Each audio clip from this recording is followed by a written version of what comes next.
La entrevista del Telematutino 11, gente importante, a tratar temas importantes. Nos acompaña el licenciado Luis Manuel Piantini, un economista de larga data, brillante, es también diplomático, fue vicegobernador del Banco Central, ocupó muchísimas posiciones y, como dije al inicio, yo creo que él estuvo presente prácticamente en todas las negociaciones que ha hecho el país con el Fondo Monetario Internacional y en muchísimas cuestiones también de importancia económica. Luis Manuel, y gran amigo. Bueno, muchas gracias. Muchas gracias, Jacqueline. Buen día, Ramón. Buen día, pueblo dominicano. Que Dios me lo bendiga y nos eduque.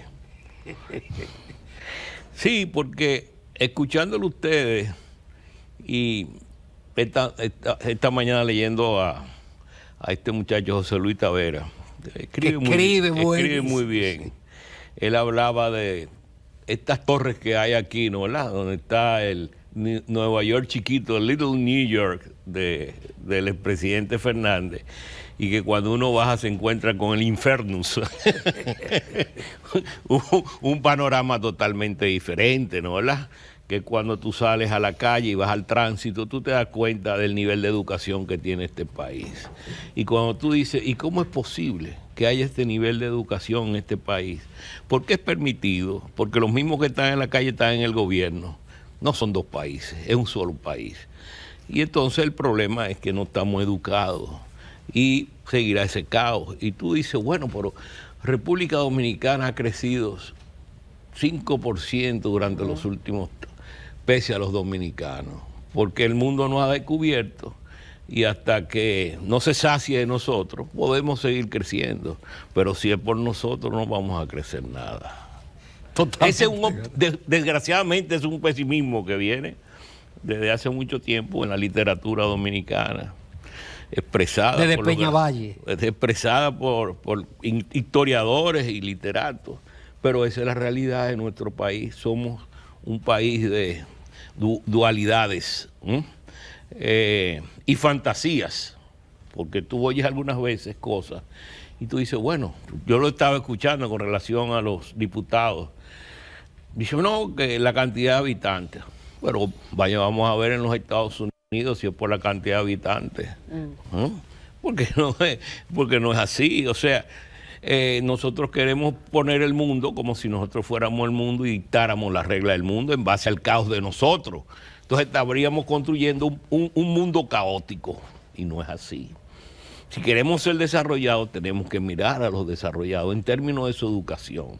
Pero tú vas a la televisión y tú vas a la radio y tú dices, bueno, programas como ustedes son programas capaces, ¿no?, de crear conciencia y educación en este pueblo. Pero ves, el 95% de los programas lo que hacen es que te crean distorsiones mentales. Bueno, pero a eso no fue que vinimos. Ese desahogo tú pero no, bueno.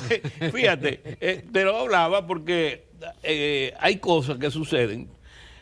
Mira, hay situaciones que tú dices, bueno, pero esto es fantasías. Por ejemplo, cuando comenzaron a hablar de los 10 millones que se habían logrado, no se habían logrado 10 millones. De turistas. De turistas. Tú incluías a los viajeros que se quedaban en el barco, eso no son turistas. Porque ¿cuántos viajeros llegaron? En el barco, ¿cuántos viajeron tanto? 100,000. ¿Cuántos bajaron? Ahí no se ve cuántos bajaron, porque no le importaba lo que bajaron, sino lo que llegaban. Pero que lo que bajan son la mitad, porque la otra mitad se queda comiendo en su barco, pagaron su dinero. Entonces tú ves, crean una empresa de minería, pero ve a ver. No, pero vamos a ver, yo tengo esa pregunta, hermano. Porque yo sé que tú has estado estudiando el tema de la tierra rara. Pero yo quiero comenzar con un tema que tú fuiste de los pocos economistas que hizo propuesta, que es con la deuda del Banco Central. Tú propones que las acciones de la Barrick Gold pasen al Banco Central, que de hecho fueron del Banco Central de la Rosario. Para hay otras propuestas, por ejemplo, Andy Daguarre ha dicho que el gobierno asuma la totalidad de la deuda del Banco Central. Y ha habido otras propuestas. En la tuya alcanza ese dinero. Mira, realmente, Ramón, te voy a decir, es un concepto de que eso fue una mina que cuando se compró la mina por parte del gobierno del presidente Guzmán, fue el Banco Central que dio el dinero y fue el Banco Central el dueño de la mina. Pero no la administró el Banco. Y fue el Banco Central el que subsidió las pérdidas de las minas cuando se le ocurrió a Balaguer, ¿no?, transferir esa administración a manos dominicanas y sacar a los rosarios del país, ¿no? Ahí comenzó. Y un amigo mío dice que República Dominicana es el único país donde una mina de oro ha quebrado. Bueno, y esa es la realidad de nuestro país que estábamos hablando ahorita, ¿entiendes? Entonces, ¿qué pasa? Ahora, esa mina, cuando vino la ley monetaria, igual que transfirió FIDE, igual que se transfirió Infratur, que se transfirió Indotec, se transfirió la mina al gobierno, una mina se transfirió. Pero ¿qué pasa? Que esa es una mina que ha resultado ser una mina realmente y no estaba siendo mina porque el proyecto que se preparó en el año 1986, que se le dio a Balaguer para el desarrollo de la mina de oro de los sulfuros, Balaguer no lo asumió porque señalaba que eso podía afectar el Valle del Cibao, que yo qué, pero fue un proyecto que se hizo con colaboración con el Banco Interamericano de Desarrollo y un equipo de argentinos que yo tenía en ONAPLAN, que preparó un estudio bastante completo sobre el impacto de esa mina y lo que podría generar esa mina. Yo fui director de ONAPLAN, subsecretario técnico de la presidencia del año 84 al año 86, cuando se dio el acuerdo, el segundo acuerdo con el Fondo Monetario ante el gobierno de Salvador Blanco. No había un economista en el gobierno y entonces mandaron a buscar al Banco Central un economista y me mandaron a mí, me dieron director de ONAPLAN. Que yo dije, bueno, yo me voy, pero con el sueldo del Banco Central. A mí no me den sueldo del gobierno. No me quería ir realmente, pero bueno, eso fue una experiencia que tuve ahí, naturalmente. Entonces, esa mina, ahora es una mina que reporta bastante beneficio al gobierno. Y ahí están esos beneficios que lo da una empresa al gobierno. O sea, que tú vas a recibir, si el Banco Central le devuelven esa mina que la dio sin nada, sin recibir nada, le dio la mina. Entonces que le devuelvan la mina y con eso tienen un ingreso, vamos a decir, 300, 400 millones de dólares. ¿Cuánto representa eso? No representa. Ahora mismo el Banco Central tiene como pasivo de gobierno en lo que va de año 40 mil millones de pesos. Al final de año puede ser que llegue a 70 mil millones de pesos. Entonces tú vas a recibir 30, pero 30, porque ahora no se recibe nada, o se recibe cuando le da la gana al gobierno. Dice, no, que una ley que va al Congreso, eso va a obligar al gobierno. Ninguna, ahora mismo hay una ley y no obliga al gobierno a darle el dinero al Banco Central, porque el gobierno cumple lo que a él le conviene en este país.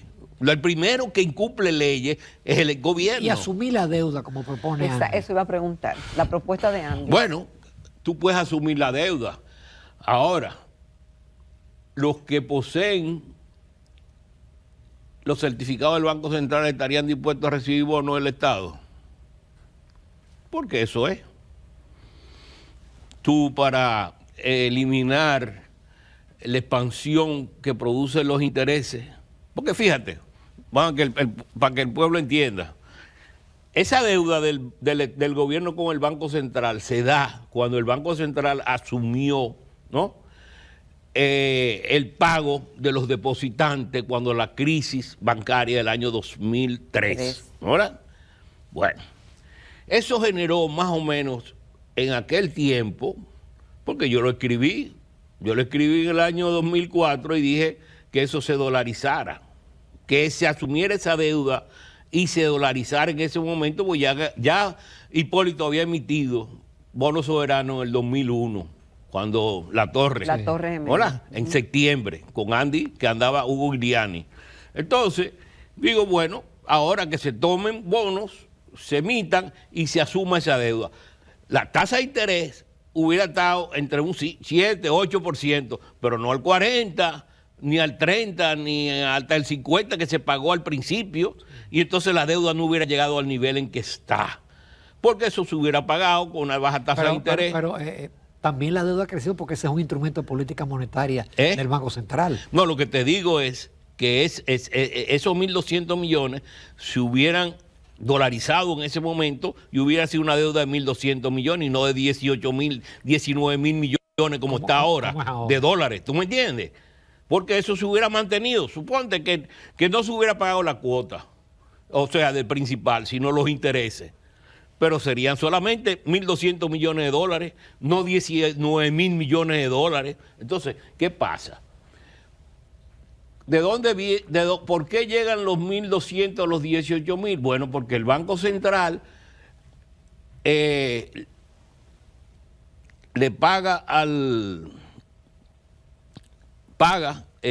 recoge los intereses que paga, emitió certificados por depósito. Entonces, esos tenedores de certificados reciben intereses. Entonces, esos intereses, el Banco Central tiene que ponerlo a la calle.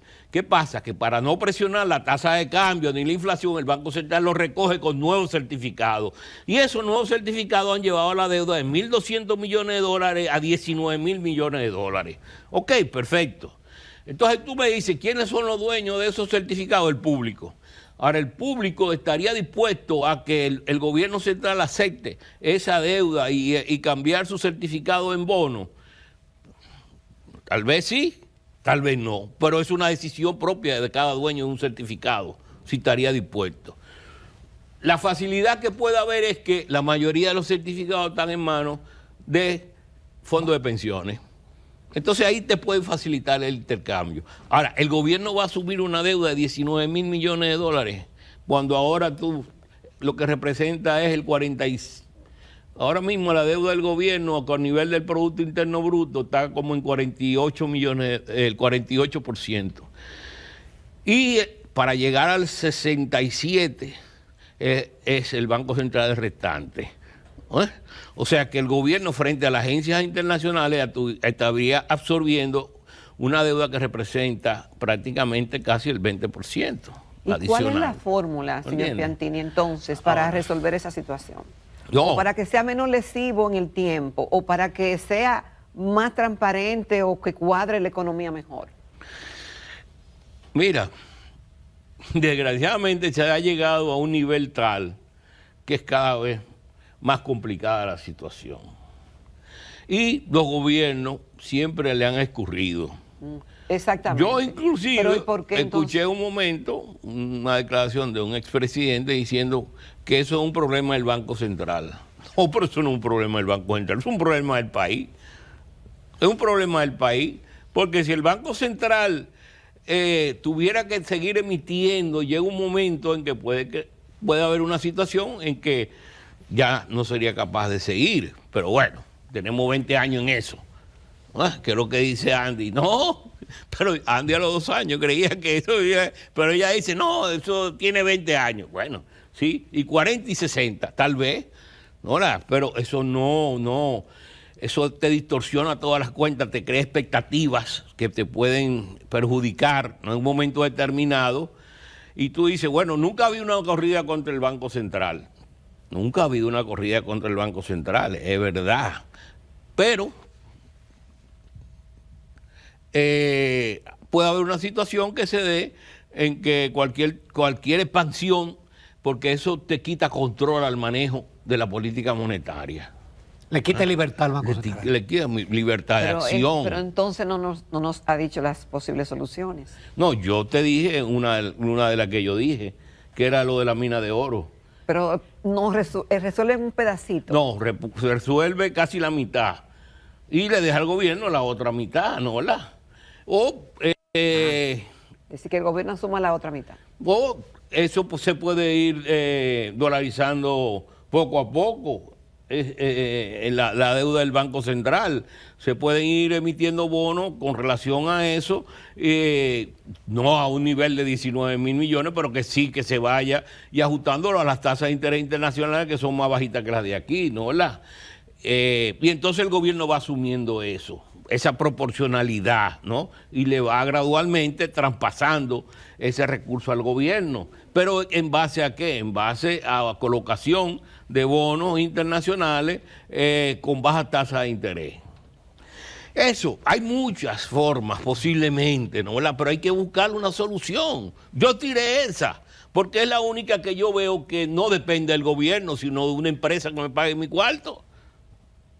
No serían los impuestos, pero sería la rentabilidad que recibe el gobierno por participación en esa empresa, ¿no? Vamos a una breve pausa, Luis Manuel, que hay todavía otros temas de interés en el área económica y en otras áreas contigo.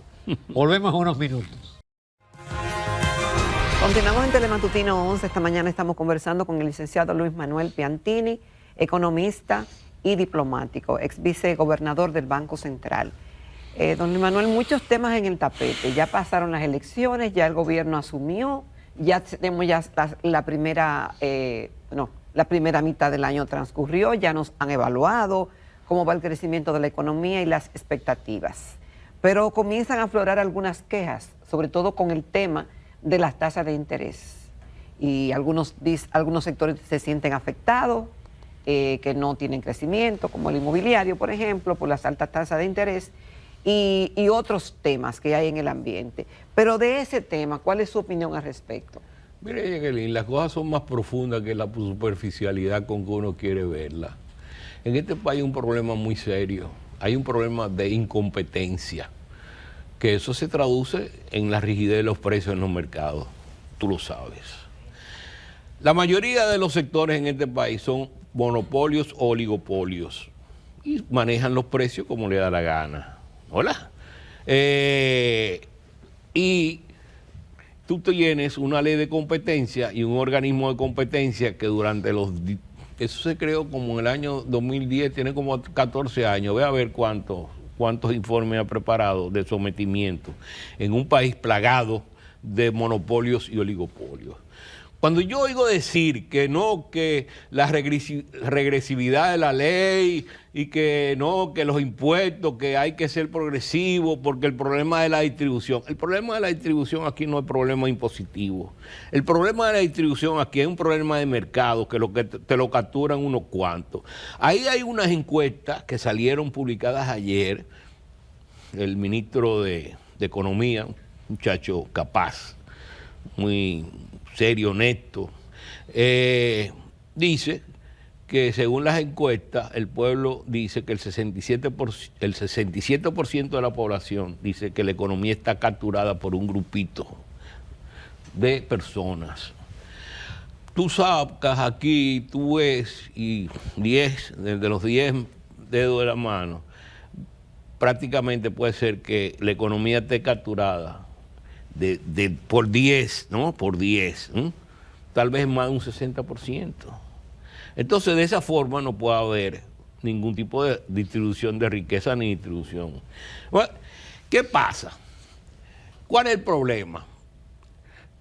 Y eso, no me he perdido de la tasa de interés, pero te lo quiero desde un punto de vista general, te lo quiero mostrar, ¿no? Lo que está pasando en la economía general que se refleja en todos los sectores.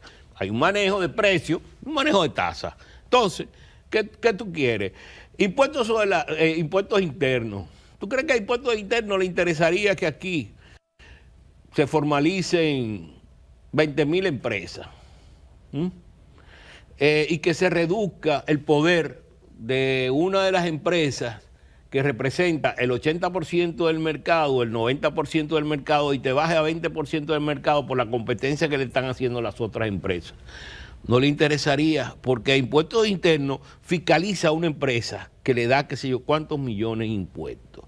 Mientras que se le da ingreso a 1.000 empresas, a 2.000 empresas, a 3.000 empresas, tiene que fiscalizar 3.000 empresas y dice no, el filtro es demasiado grande, la evasión, se me va a caer en la mitad de lo que yo estoy colectando ahora. Entonces, hay unas mentalidades ahí que tú no sabes qué es lo que está actuando, que está impidiendo que los precios reflejen realmente el movimiento de los mercados. ¿Por qué? Porque la ley no funciona. Aquí las leyes, como te dije ahorita, cuando estábamos hablando de la ley del Banco Central, aquí las leyes se aprueban pero no se aplican. Y se aplican cuando le da la gana. Esa ley de competencia, tú ves que los directores, las comisiones, los consejos, están muy bien intencionados, pero no funciona. Igual que el Parlamento centroamericano, tú ves 30 diputados con un parlamento que no es vinculante. Este país está lleno de fantasía, ¿no? Le pagan qué sé yo cuántos miles a una serie de gente que no van a hacer nada. A nada. Pues yo tuve 4 años como embajador en el sistema de integración centroamericana y yo sé lo que es eso. Ese parlamento no funciona. Esos son los que hay que eliminar. Vinculante. Eso es lo que hay que eliminar. ¿Me entiendes? Entonces, ahí tú ves, estábamos hablando ahorita de, mira, la minera esa nueva, eso es para hacer flores. Bergantín, tú ves. Hay un problema ahí serio que no se ha dicho porque se ve como si fuera. Porque hoy sale en la prensa que Bergantín va a ser es un terreno el próximo gran pantanoso. proyecto. Yo tuve. No, tú vienes de Playa Dorada. Bueno, yo estuve en Playa Dorada y vi lo que el desarrollo de Playa Dorada y los millones que se gastaron en aquella época rellenando el terreno de Playa Dorada para que Playa Dorada funcionara. Algunas veces me da miedo esas edificaciones que han hecho ahí con ese suelo que bueno, es un suelo que trajeron y rellenaron los pantanos ahí, pero estaban en mejores condiciones que lo que hay en Bergantín. Bergantín es una empresa heroica que no sé cómo va a ser, pero bueno, ya. Yo sé que tú has estado, porque lo veo en los chats, que tú has estado bregando con el tema de las tierras raras. Bueno. Eso ahora está de moda. Y el gobierno creó una empresa minera. Decía Tony Saconde en estos días que la ley lo que dice que lo que se debe de licitar la concesión para que empresas extranjeras sean las que inviertan en la exploración. Bueno, pero aquí hay tantas cosas. Mira, hay una ley minera que se tienen que hacer una ley minera que no se acaba porque en el Congreso hay qué sé yo cuántas leyes que no se acaban, proyectos de leyes que no se acaban de ver, ni de aprobar, ni de discutir, ni nada. Eso primero hay que modernizar la legislación dominicana. Porque tanto Falconbrí como la Rosario son concesiones y contratos individuales que se han hecho con cada empresa del Estado, ¿no? ¿Verdad? Ahora, ¿qué te hace? Yo decía, bueno, pero ve acá, para tú explorar, tú no tienes que hacer una empresa, porque el Ministerio de Agricultura tiene proyectos propios y antes han habido proyectos de exploración. Antes han habido proyectos de exploración minera de empresas extranjeras. Tú tienes técnicos de minería que pueden trabajarlo eso. Ahí hay muchísimos ingenieros que han trabajado aquí, han explorado y muchísimas cosas y saben lo que hay y que no hay. Y hay algunos de ellos que me han dicho, bueno, yo no creo que hay lo que se dice, pero no voy a hablar. Yo hablo porque yo no estoy hablando de que exista o no exista. Yo lo que digo que es una mala señal haber creado una empresa pública, otra más. Este país está lleno en todas las calles de instituciones públicas, alquileres, todos los edificios grandes que tú en la 27 ya son ministerios. Entonces, cada vez se crean más y tú quieres, el gasto hay que bajarlo, pero ¿cómo se va a bajar el gasto? Si tú cada vez le creas más, más compromisos, más obligaciones. Aquí quieren llevar el gasto al 22%, el 18%, porque ahora está al 18%, al 22%. ¿Pero para qué? Balaguer, la presión tributaria que tuvo Balaguer es menor que la que hay ahora y llenó este país de presas, y llenó este país de carreteras, y llenó este país de muchísimas cosas. De multifamiliares. Y dicen, no, pero que la parte social, si hay un 4% de educación, ve a ver lo que se han robado y en lo que lo han gastado, que es de los bolsillos que te los están sacando a ti. ¿Para qué? Para alimentar ¿qué? Políticos, malas políticas. ¿Qué es lo que están haciendo? Y a este país le faltan, mira, el este. Yo tengo miedo del este, porque el este es la región de más rápido crecimiento. Ve a ver si hay una presa ahí montada. No hay presa. Lo que hay son pozos que ya comienza a oler mal porque el mar se está metiendo. Y ahorita hay una epidemia en la región de más rápida expansión del turismo. Ahorita hay un problema turístico como lo hubo en el año 2018, 2 años antes de la pandemia, 1 año, por un problema que hubo de muerte. ve un problema que se produzca por un problema de agua, porque no está siendo bien administrado, porque no hay una presa para darle agua a esa región donde puede haber, porque hay una cordillera del este que puede, hay muchísimos ríos que nacen ahí porque no han hecho presa. No hay capacidad gerencial, o no hay capacidad de qué, porque no ven el porvenir, no ven la posibilidad de que puedas haber una situación de peligro con relación al turismo, que nos da ahora mismo un 16% del Producto Interno Bruto. Pero bueno, así es este país. Vamos al asunto de las tasas de interés. Exactamente. ¿Ahora? Las tasas de interés se supone que van en relación a la tasa de inflación y te mantienen una tasa de interés real, que son lo que el sistema, como banco, como empresa, tiene como rentabilidad, ¿no? Un margen, ¿no? Un margen, que supone su margen. Aquí ese margen es un margen administrado. Y esas tasas son unas tasas administradas. Pues tú dices, bueno, si la tasa de inflación está bajando y se ha mantenido baja también, porque eso sube. Si en los Estados Unidos la tasa de interés, inclusive ya las tasas de interés hipotecarias están bajando sin la Reserva Federal haber bajado todavía sus tasas, porque aquí suben. Entonces, hay un problema de mercado. Hay un problema de mercado. A pesar de que hay tantos bancos. Bueno, hay 3 que manejan el 80% y hay los otros que manejan el 20%, pero el 80% te maneja un mercado. Finalmente, Emanuel, ¿la reforma fiscal es necesaria, sí o no? Mira, tú lo dijiste ahorita. Una cosa es la reforma. Depende. Depende. Aquí se está oyendo lo de reforma fiscal de esta muchacha Paliza que estaba en el Consejo de Hombres de Mujeres, Empresas y Empresas. De Elena Villella. De Elena Villella, ¿no? Que fue de las primeras que comenzó con el asunto de una reforma fiscal integral.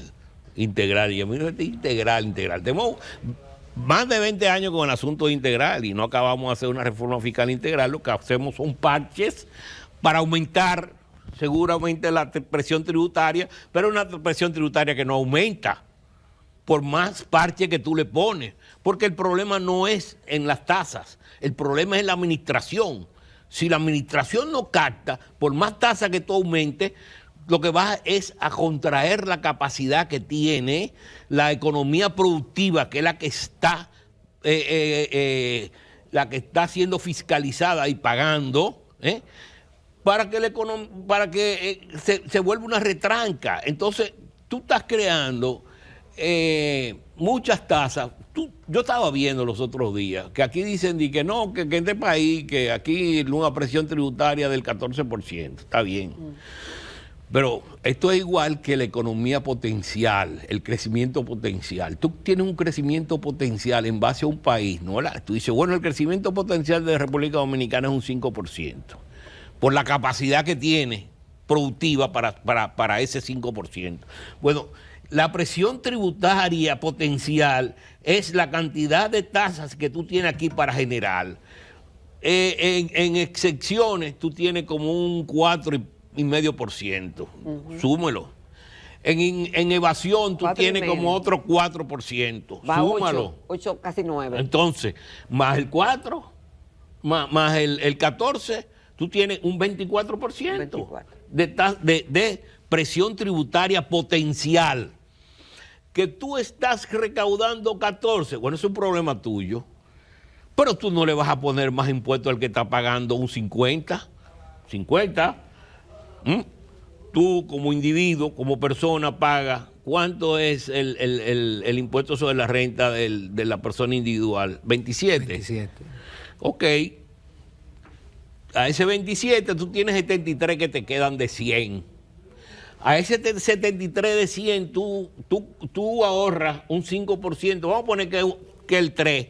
ahorro y te quedan 70. De ese 70 tú pagas 16 de ITEVI por tal cosa, tú pagas 0 punto de lo que tienes en la cuenta, 0.15 lo que tienes en la cuenta de un Tobin, que es el único, de los pocos países en el mundo que se paga el impuesto Tobin es aquí, que ni los europeos ni los americanos lo han querido poner. Aquí han puesto todo. El impuesto a los cheques y a la transferencia.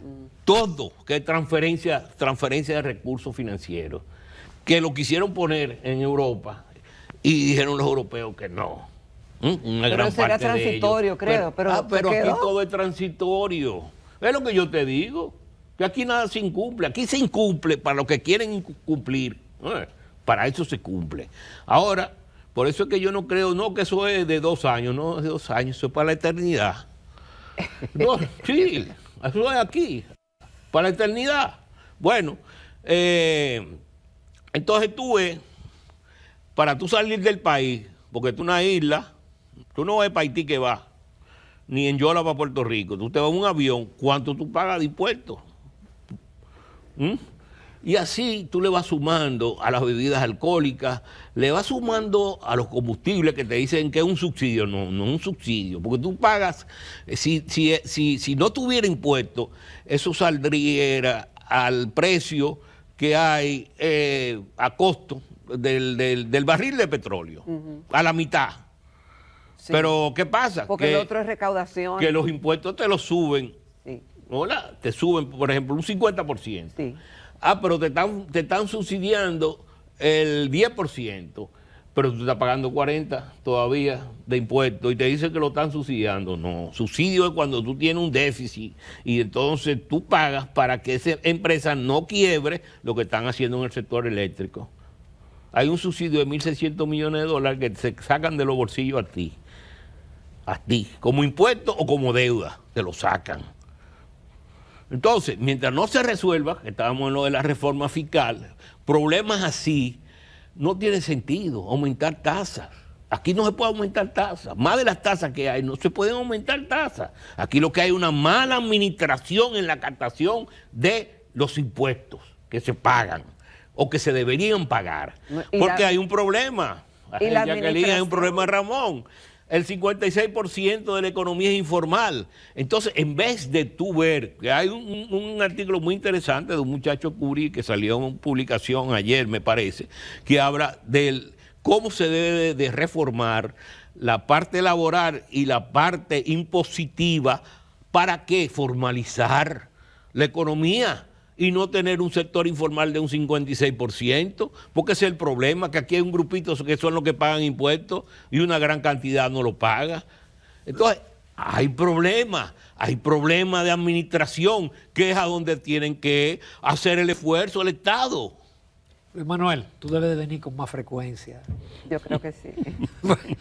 Luis Manuel, me da dificultad conseguirlo. Gracias, Luis Manuel. Magnífico. Nos vamos a comerciales.